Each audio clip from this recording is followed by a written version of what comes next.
Our next speaker is Sean Chen. Sean is a PhD student at CMU. His research focuses on various topics in data center networking and traffic engineering, transfer protocols, and congestion control. Sean will give a talk about a TCP scheme for reconfigurable optical networks. Sean, take it away.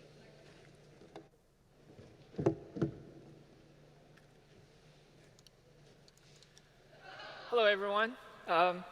I'm so glad to be here after such a long time of virtual attendance. And thanks, Manya, for the introduction. Actually, I want to also introduce my co-first author, Frank. Frank is a PhD student at MIT, also advised by Manya. He's unfortunately not able to make it here in person today, so I'll be representing the team.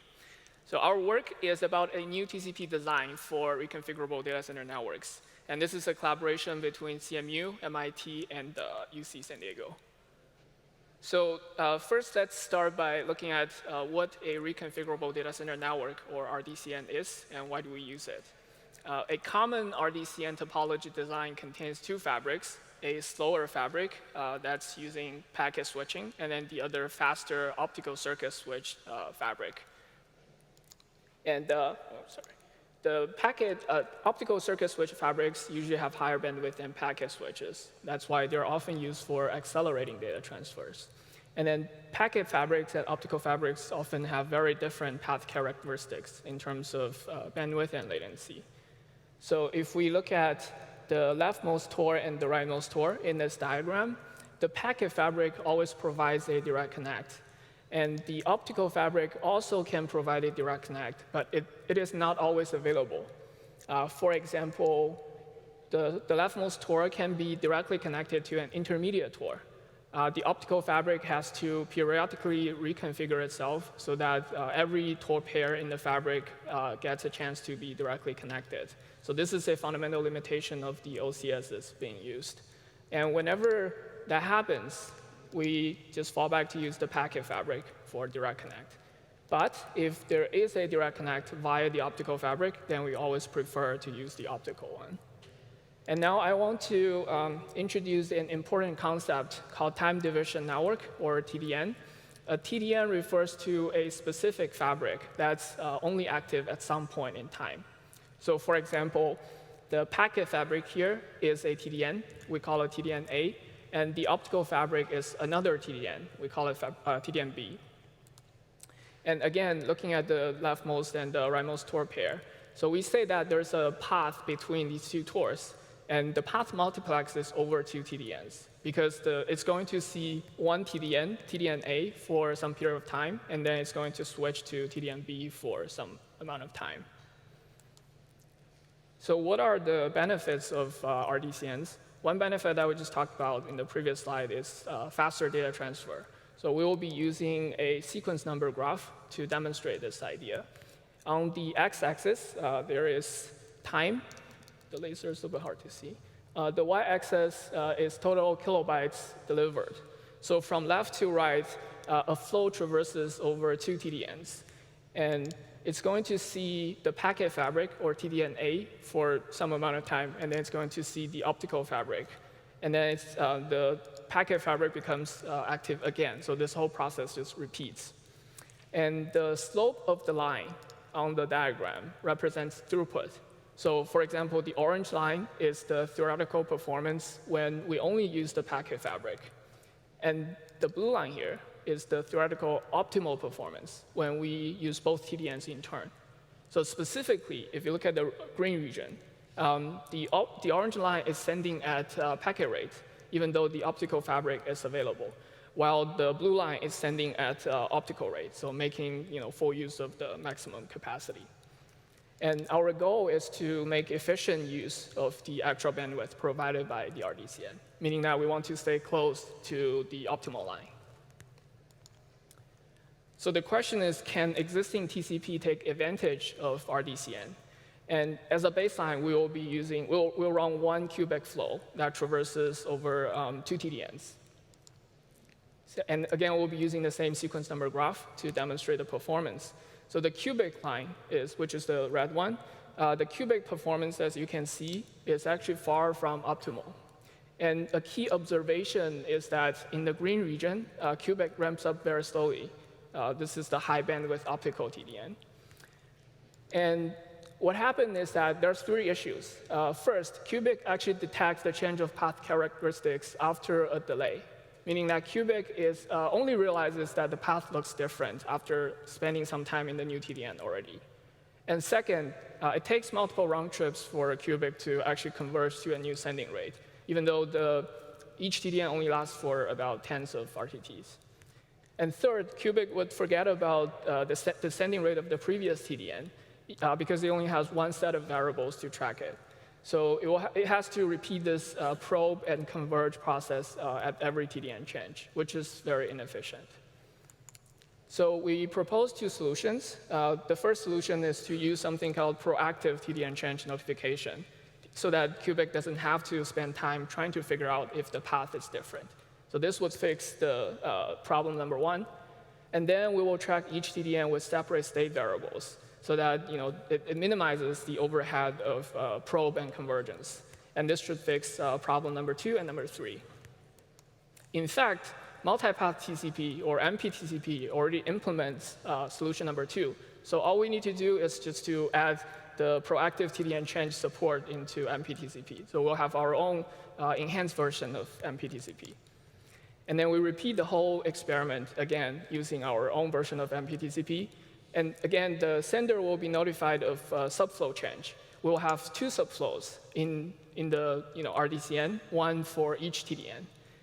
Here you can see that the MPTCP performance, which is the purple line, is actually worse than cubic.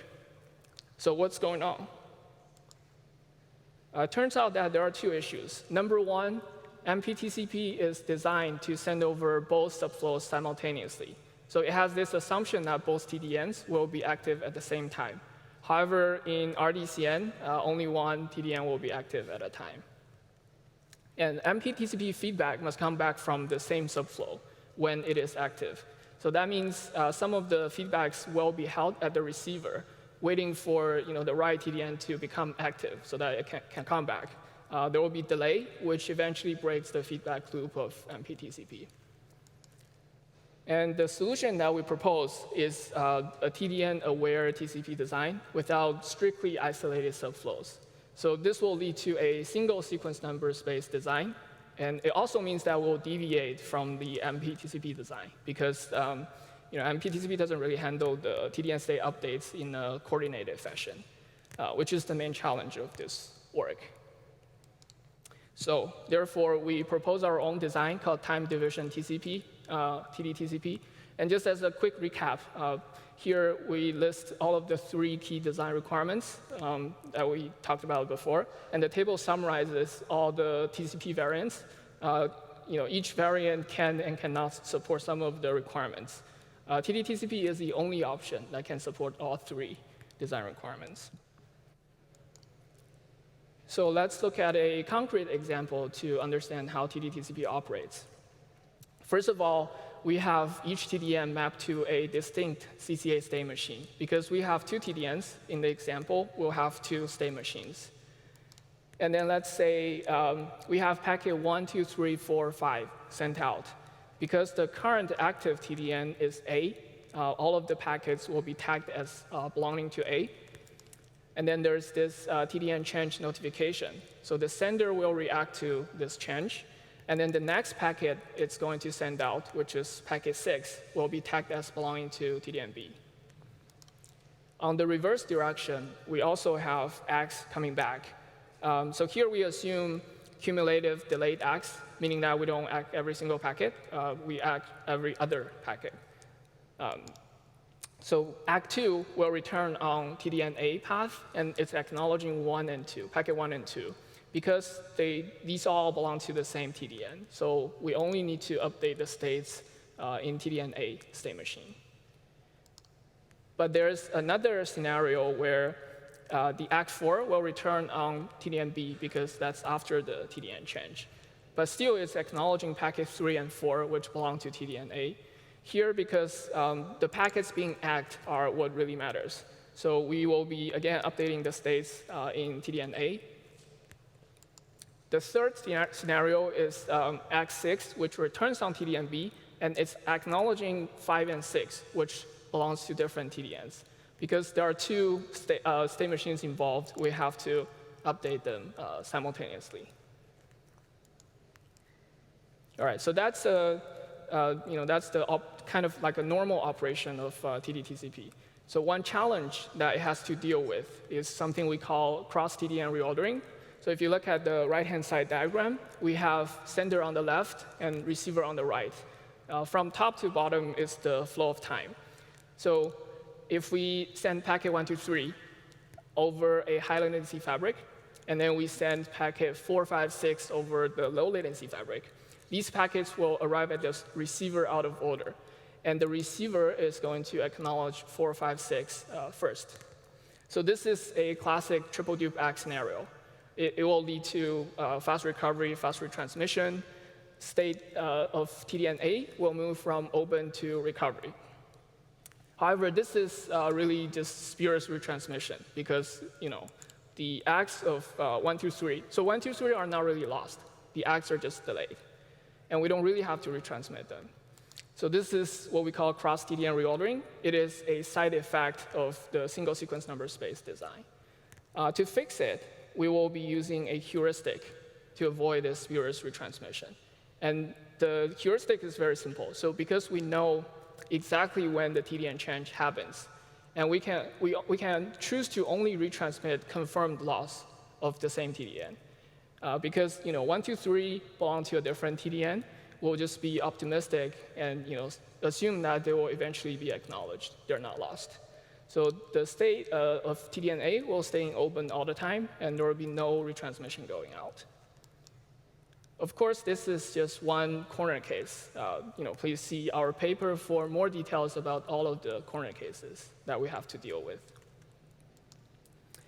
And so for the last part, I want to briefly talk about evaluation. We have a RDCN topology emulated with two TDNs. One has a lower bandwidth and higher latency. The other has a higher bandwidth and lower latency. And all of the end hosts here are running real network stacks. So we have a full TD-TCP protocol implementation in Linux kernel 5.8. It's not emulated. All of the end hosts are real.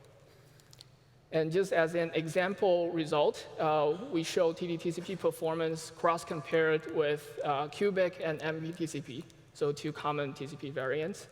And as you can see here, TD-TCP performance outperforms cubic and MPTCP by 40%, which is great. So again, we have more details about the testbed setup and other evaluation results in the paper. So please take a look. So in conclusion, the problem that we're trying to solve is that existing TCP doesn't really work well in a time division data center network. And our proposal, our solution is to propose TD-TCP, which employs independent CCA states and the unified feedback channel, and also network change notification. All of our code is completely open source, hosted on GitHub.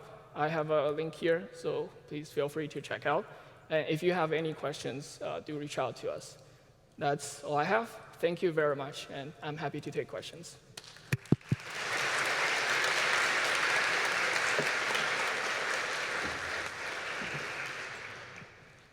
Great job.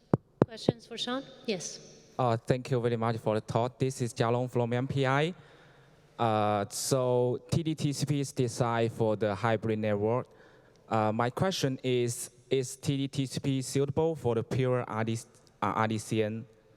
And the second question is, what is the minimum time duration of an optical circuit TD-TCP could support? Thank you. Sorry, I didn't quite get the first part. Could you just say it again? TD-TCP is designed for the hybrid network, packet fabric and optical fabric. My question is TD-TCP suitable for the pure RDCN, not packet fabric, not electrical fabric? I see. Thank you. I assume by pure RDCN, you mean like a rotor nav or Cirrus kind of topology, right? OK.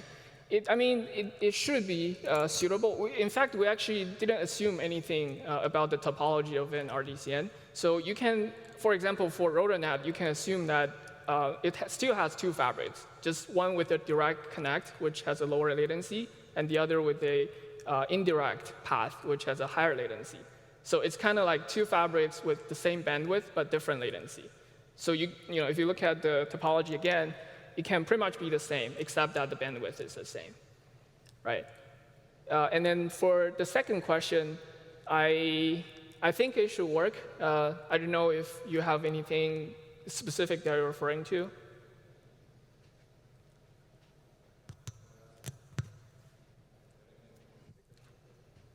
You can just speak if let everybody hear.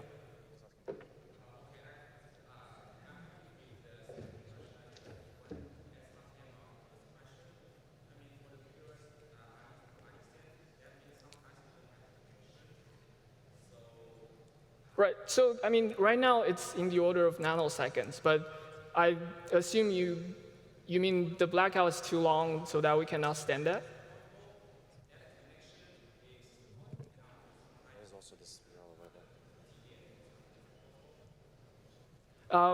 So in this case, you can always fall back to use the packet network, right, immediately. But even in a RotorNet style network, you can always find a indirect path, right? You can do something like BLB, or you can always find. What if you don't have the indirect path? That is, you don't have the connection for some time.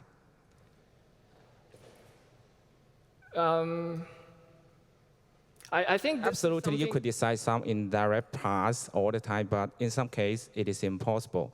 In optical networks, you still don't have the connection for some time. Is it TD-TCP still works?